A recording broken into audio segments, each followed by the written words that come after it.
Ce poisson tropical est le deuxième le plus produit au monde. Son nom, le tilapia. Celui-ci a été mis au régime végétarien par des scientifiques du CIRAD. Point de carottes ni de salade, il mange des micro-algues.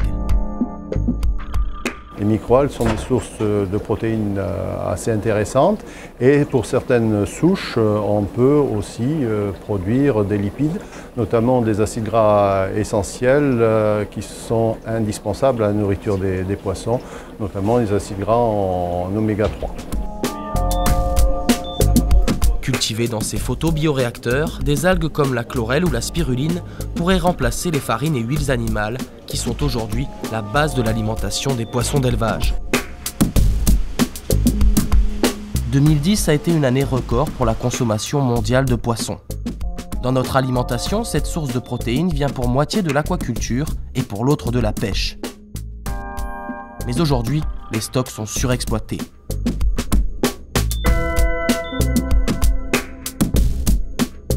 Les pêches vont diminuer dans les années qui viennent parce qu'il faut restaurer ces stocks. Et au contraire, l'aquaculture va continuer sa progression.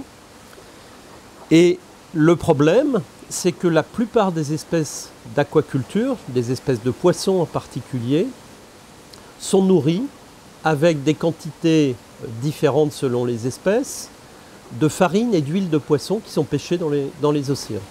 D'où l'intérêt des recherches pour trouver des substituts d'origine végétale à ces huiles et farines animales. Mais encore faut-il que les poissons acceptent ce régime.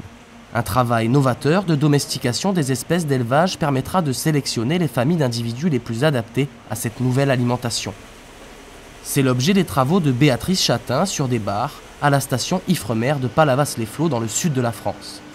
La pisciculture marine sous sa forme intensive n'existe que depuis 30 ans et la grande majorité des poissons d'élevage sont issus de géniteurs provenant du milieu naturel. Ils n'ont donc pas fait l'objet d'une véritable domestication et rarement de sélection, comme c'est le cas depuis des milliers d'années sur les poulets, cochons et autres bœufs.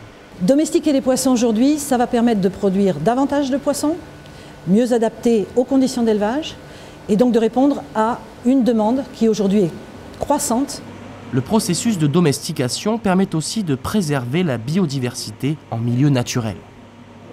Si on prélève des animaux du milieu naturel pour les mettre en élevage et que l'on les domestique réellement, on ne va plus jamais aller chercher des animaux dans le milieu sauvage. En plus de jouer sur l'alimentation des poissons et sur les poissons eux-mêmes, les scientifiques cherchent à réduire les impacts environnementaux des élevages. Un poisson, quand on le nourrit, ne va pas être capable d'assimiler en totalité l'aliment qu'on lui donne.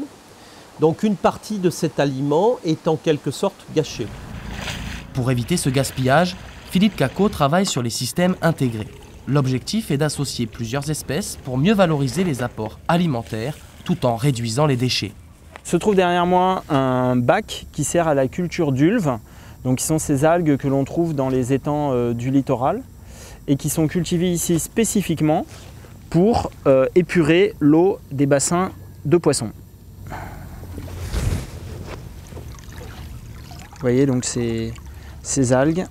À la sortie d'un élevage piscicole, l'eau est chargée en éléments dissous que les algues assimilent.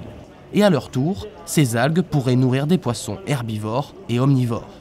C'est ce que teste le chercheur sur des muges. Là, il y a 50% d'ulves, 50% de granulés. L'expérimentation va consister à tester un gradient d'incorporation d'ulves en partant de 0% et jusqu'à 100%. Les muges sont élevés en Égypte et un peu en Italie. Mais en France, ce poisson n'a pas bonne réputation. Dans la plupart des pays riches, les espèces prisées sont les poissons carnassiers comme le bar, la dorade ou le turbo. Leurs élevages sont pourtant ceux qui ont le plus d'impact sur l'environnement. De quoi s'interroger sur nos habitudes alimentaires.